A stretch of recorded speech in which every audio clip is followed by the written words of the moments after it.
Hi friends, welcome to Tabletop Tonight. My name is Ruel Gaviola, and today I'm sharing my top 10 first games for a collection.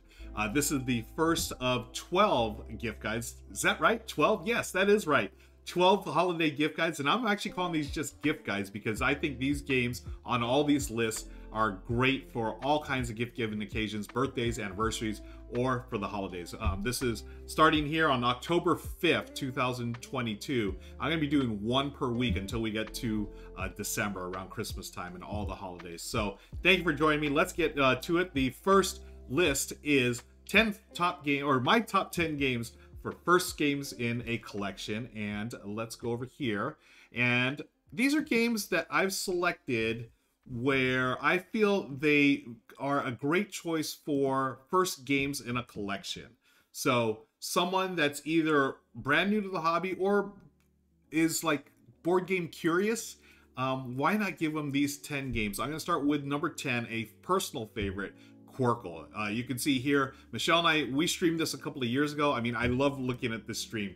We are doing this. This is when I had my old laptop and my smartphone on top of a tripod, literally like duct taped onto a tripod and filming this. Oh, it's so funny to me, but I love seeing this because we've come a long way. But Qwirkle, folks, it's been out for many years by Susan McKinley Ross. Mindware, look at that. It's, what is it? Oh my gosh, 16 years old. It's basically Scrabble without letters. You have shapes and colors, and you have tiles. It's a tile laying game. You're placing that. Michelle just placed those, I think, or those, yeah, yellow. And then look at what she did. She comboed. So you're trying to get all the same color or all the same shape. They cannot be the same, though. You cannot have, like, say, two yellow diamonds next to each other or two blue circles. They have to be different. And you're going to score 1 point per. Now, the limit is, the most you can have is a 6. There are 6 different colors and 6 different shapes. If you do 6, it is a Qwirkle. You score double, so that's 12. So you're just reaching the bag, just like Scrabble, randomly choosing tiles. And there's Michelle doing that. She's placed 2 X's there. She would score 3 points there. And then, or was that me? Maybe that was Michelle, not me. I can't tell. I've got to get my eyes checked. But anyways, Qwirkle, a fantastic game. This one was one of our first games in our collection. We are both Scrabble fans, but we do love that mechanism, just grabbing tiles, trying to place them in a way that gets you most points. Michelle always, she always talks trash about me. She always says, Ruel always gets those 2-letter words and scores a bunch of points. I do the same thing here. I try to, you know, match them up. And as you can see, you know, all the diamonds and all the different colors match up. You try to get those little, like, hey, 2 point here, 2 point here. All of a sudden, it's like a 10-point turn. I love doing that. And Michelle always gives me grief. But we love Qwirkle, one of our all-time favorites. And that's why it's number 10 on my list of top 10 first games for a collection. Let's move on, friends. The next one is Love Letter, a classic. This has been out since 2012, 10 years, friends, from Saijai Kanai. I mean, this is an evergreen title, and Love Letter, there's so many different versions of it. The one that you see here, probably my favorite. It's the Star Wars one. I mean, I'm a Star Wars geek. I love Star Wars, and I love Love Letter. It is a quick and simple deduction game. I'm not the biggest deduction fan, but something like this that literally takes minutes to play around, and then you can play a whole game in like 10 to 15 minutes. It's only 18 cards. It's a micro game. The original Love Letter, it was a princess that you're trying to get love letters to. It pretty much kicked off the craze of micro games for a while. And then it sort of died off, the micro games thing, but I feel like it's back, and it's with Button Shy. Button Shy games, they just focus on those micro games where they're like about 17 18 cards. This one I love because not only Star Wars, but it does something different. You know, you have a different like scenarios, events. You can see there something a different scoring condition, and you're just basically doing a class. I love this mechanism. Draw 1 card, play 1 card. So you start with a card, you're going to draw 1, and then of those 2 cards, you play 1. And they all have different abilities, different ways to score.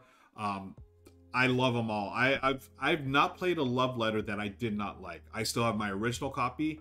I have a copy of Batman Love Letter that the story behind that one, I gave away my original Batman because, I mean, I love Batman, but I gave it to my nephew because he's a superhero fan as well. Many years ago.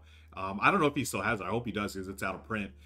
But you know, I mentioned on Rahdo's the R&R show with Rahdo, and a kind viewer, I'll never forget this. They sent me a copy of it because they're like, "Hey, we heard you don't have a copy of Batman Love Letter anymore.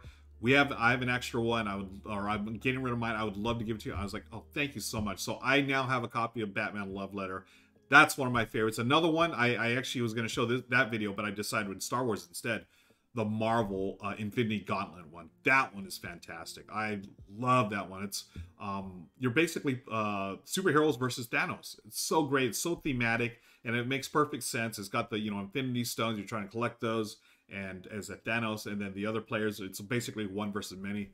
So good. I love what they did. But the Star Wars one's my favorite. Z-Man Games, they picked up the license. They're still the owners of the license now. It was an AEG originally, but Z-Man's got it, and folks, check it out if you haven't already. Love Letter. That's number 9 for first games of collection. Again, this was another one that was one of the first games of my collection. It was small, it was cheap, it was like 10 bucks. I think it's like 15 bucks now, but oh man, so good. And still holds up, especially if you're playing different versions. Okay, let's move on. The next one, number 8, is another classic, Sushi Go by Phil Walker Harding. Praise be. I actually don't have a video of us playing Sushi Go. This is, again, early on in our streaming from our house during the pandemic. We actually played Sushi Roll. I like Sushi Roll better, but here's the thing. I'm going to hydrate real quick. I do love Sushi Roll better, and we haven't streamed Sushi Go on stream, but we still have our copy of Sushi Go Party. But here's the thing. The Sushi Go, I think, is a better choice for first in a collection because of the artwork.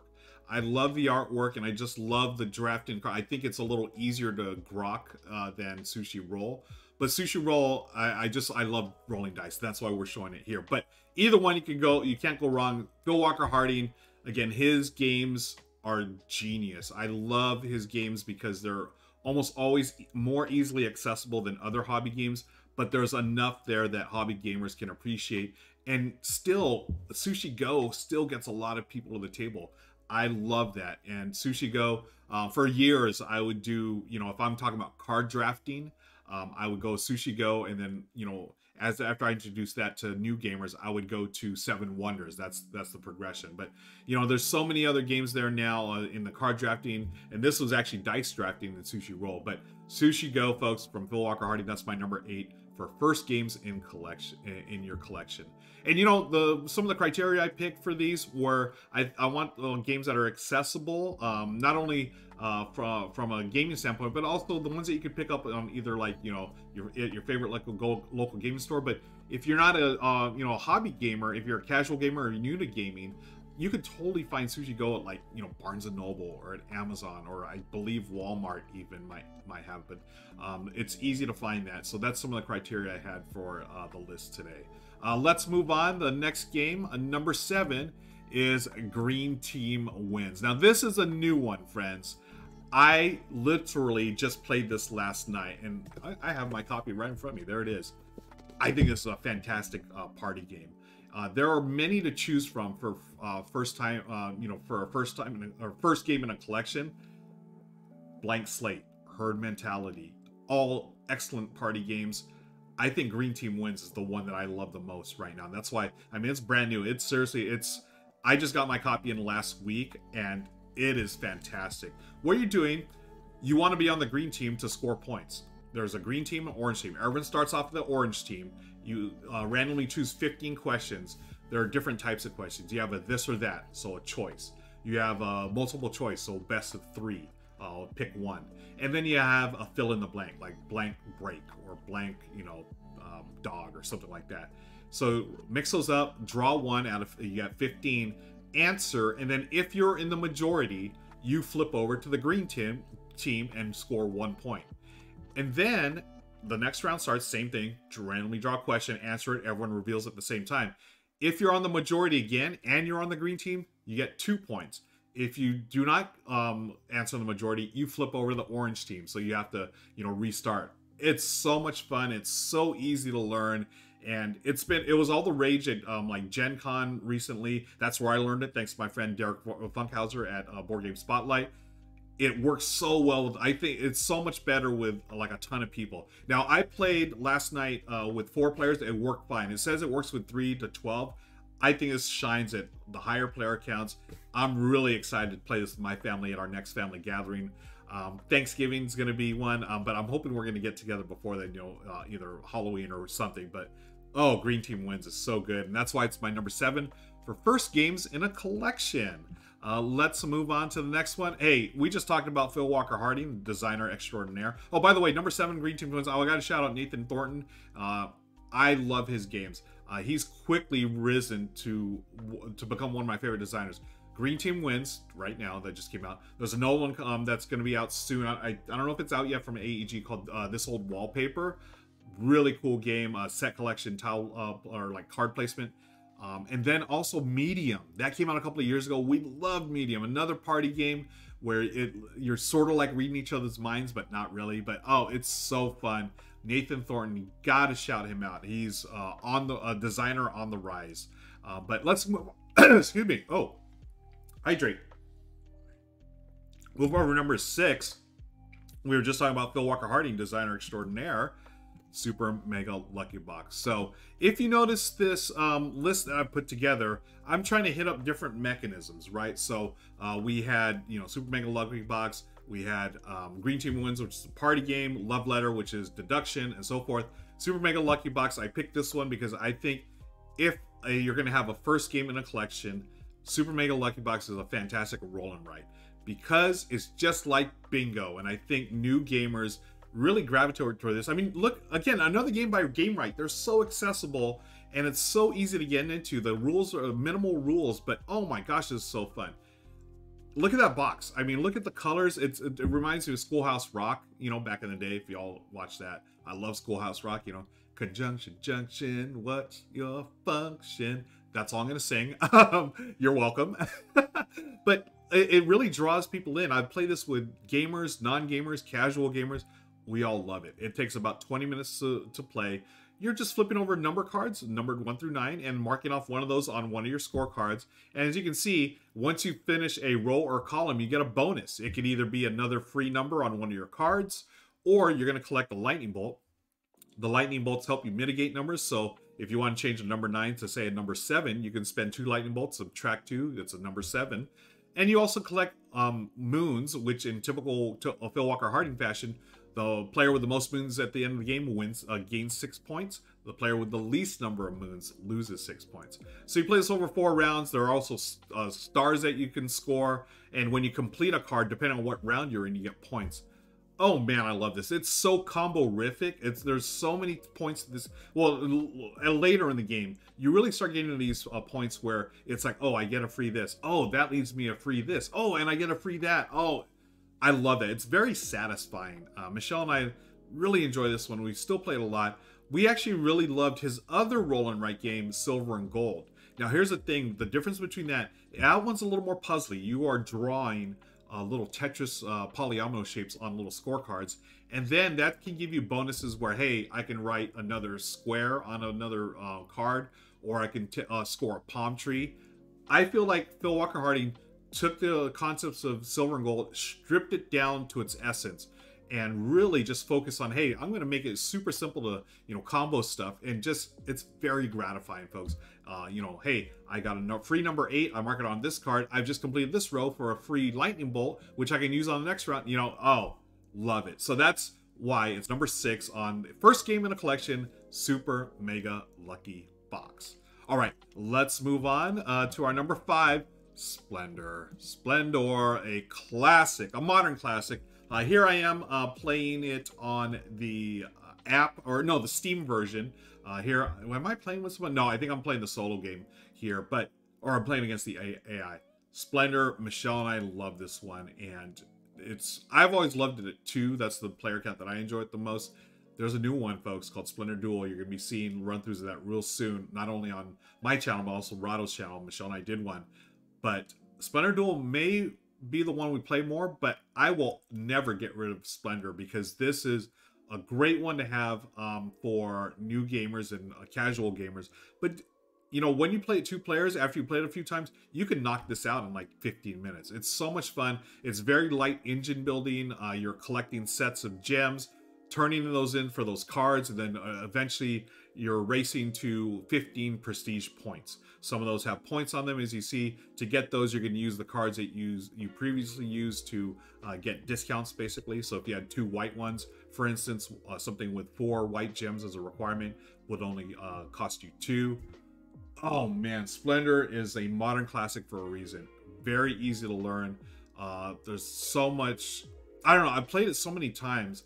There's some really cool different like strategies that you get into that you can, I mean, you know, try out. Like, do you try to reserve stuff with that gold coin and use that gold coin, or, you know, for something? Or do you just try to build up? I always try to build up the, you know, the easier ones so I can, you know, get those discounts later on. Then you're trying to get those nobles, you know, once you have different types of cards in your tableau, then you can get those nobles for points. We love it. And you know what's cool about the app version, the reason why I'm showing it, they have challenges that you can do as a solo player. So they'll set up a tableau, they'll give you a certain number of resources, then you have a certain number of turns to try to complete a goal. Very, very cool. So check that out, folks. That's why Summer 5 Splendor. I'm going to take another sip. And if you're watching us on YouTube, thank you again for hanging out with me and checking out my top 10 games, first games for a collection. I'm recording this live on Twitch, and if you would like to follow me on Twitch, check out the show notes below. I'd appreciate it. You can see me doing lists like this, but also playing a lot of games via live stream on Twitch. So let's move on to my number 4, top 10 first games for a collection, Stone Age. Oh boy. Again, I'm trying to get all the different mechanisms into this list. This is my choice for worker placement. There are a lot. I flip-flopped on this one. I really like the River, and I really like Stone Age. I think they're both very excellent sort of gateway, I guess, worker placement games. But I have a soft spot in my heart for Stone Age because it was like the first worker placement game that I played. Well, actually, no. It's one of the first worker placement games that I played, but I just think the design is so clever and so clean, you know, and I love the fact that it includes dice. And that's why I include it here, because, you know, when you're, at least for me, when I was getting a hobby, I will always love dice chucking. And this has a ton of dice chucking. But what's cool is it's just for resources. And, you know, you're trying to get those resources. You go to different worker spots. You can get resources, or you're going to try to get tech. Build new tech, or get food or whatever, or increase your farming. We love to call it the Love Shack. If you go to Love Shack, you produce, you put 2 workers there and produce a 3rd one, making babies. There you can see there I am rolling the dice, and depending on what spot you're on, you're going to get divide into that. So for the, you know, if it's wood, I think is divided by 2. So all the dice divided by 2. That's how much wood you get, and it has these really neat wooden components. Really cool theme. And you just, you know, you're a tribe in the Stone Age trying to survive and trying to earn the most victory points through farming, tech, and resources, and so forth. It's, to me, probably one of the easier worker placement games to teach to new players, and I think it's just one of those things. It's a design that's it's an evergreen. It still holds true to this day. I think it's fantastic. It probably runs a little too long for what it is. I think that was why I was flip-flopping, because the River plays quicker, but I think I like the design. No, I do like the design of Stone Age better. But here's the thing: the expansion adds new stuff. Get the expansion if you're into Stone Age. Definitely get the expansion. It adds new things that you can do, new things that you can collect, and I don't think it cuts down on playtime, but I just enjoyed it more. But either way, expansion or not, I think for a first worker placement game in your collection, Stone Age is a fantastic choice. All right, let's move on. Number 3 is, I had to talk about deck building, and I struggled with this one, folks. I was not sure what the heck I was going to do for deck building. There's so many out there. Do I go with the OG Dominion? Do I do something like Shards of Infinity, which I prefer these days? I said, you know what? As a first game in the collection, I'm going to go with something that has a really cool theme, and I feel like it does deck building in a really neat way. and that's Clank, a deck building adventure. This is actually my playthrough with Amy Dallin, Joy Regulano, and Gina DeVivo on Game the Game back in the day on Geek and Sundry.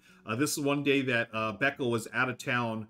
She couldn't host, so they had Amy come in, and that was great. Amy, that was the first time I met Amy. I'm a huge fan of Amy's. I was totally geeking out, and then getting to hang out. I think Gina and we had done one before.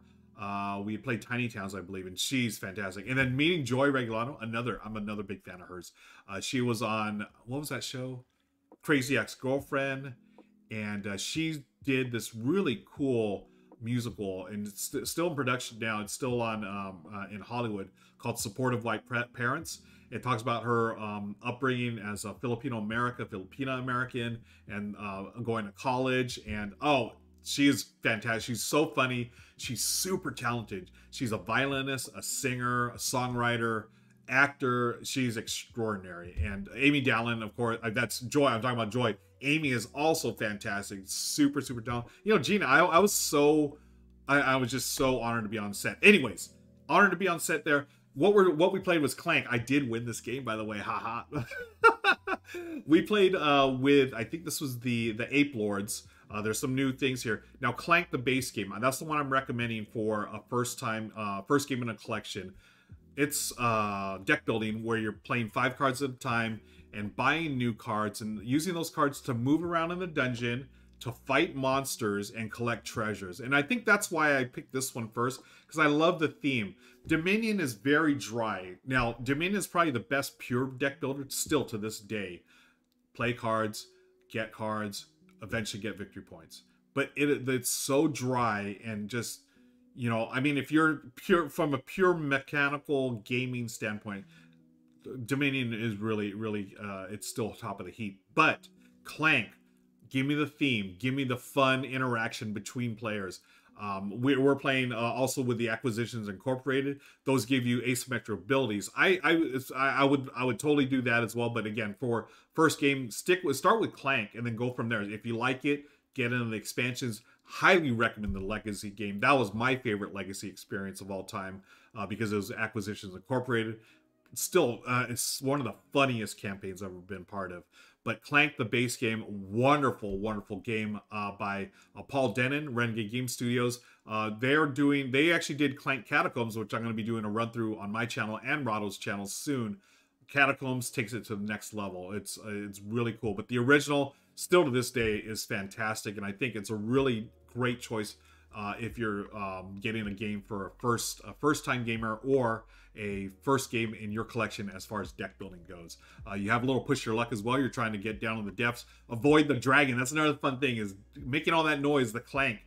Then the dragon will attack. That is so much fun to play and deal with. So that's why it's my number 3, Clank, a deck building adventure. Okay, got 2 more coming up, folks. 2 classics. One, well, let's get right into it. Number 2, Ticket to Ride. This is the one game that solidified my entry into the hobby. I had gotten into the hobby with Pandemic, but then Ticket to Ride is the one that Michelle and I played non-stop for like a week straight. I've told this story before. I will always share this story. She beat me 7 times in a row. I will never forget it. And I finally broke her streak, but 7 games in a row, I kept saying, we got to play again. We played it like twice a night, one time, once another, and then, well, after 7, then okay, now we can just play it once a week or whatever. But still love this game. This game that you're seeing right now, Michelle, Lauren, and I, we're playing the Pennsylvania map. That's my favorite map, and I think it's Michelle's as well.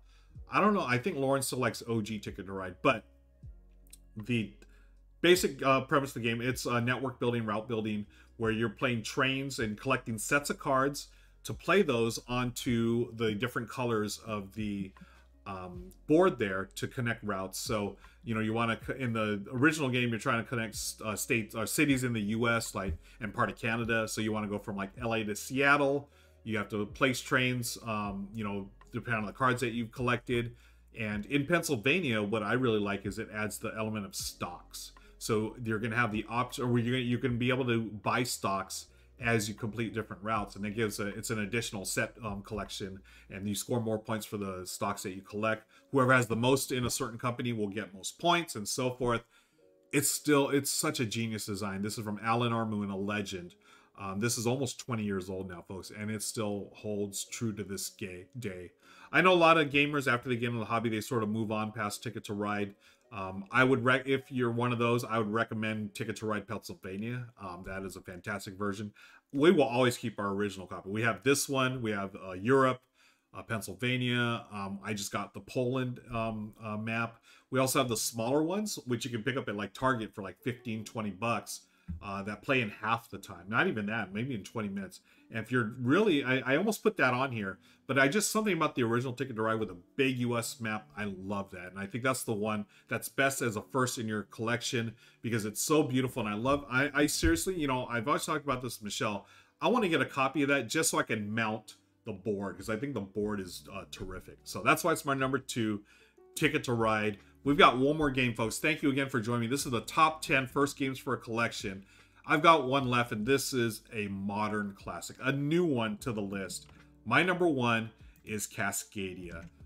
Wow, I fell in love with this game. This is, by the way, a 2021 Spiel des Jahres winner.